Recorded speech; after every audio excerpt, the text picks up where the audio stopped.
راوی بیان کرتے ہیں، میں ابو ذر سے ربضہ میں ملا،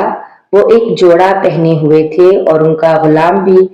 جوڑا پہنے ہوئے تھا۔ میں نے اس کا سبب دریافت کیا تو کہنے لگے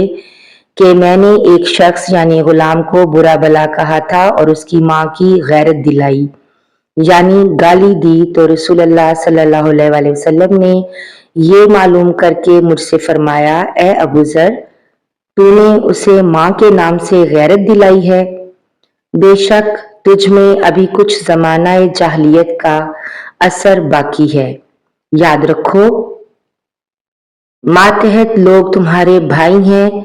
اللہ نے اپنی کسی مصلحت کی بنا پر انہیں تمہارے قبضے میں دے رکھا ہے،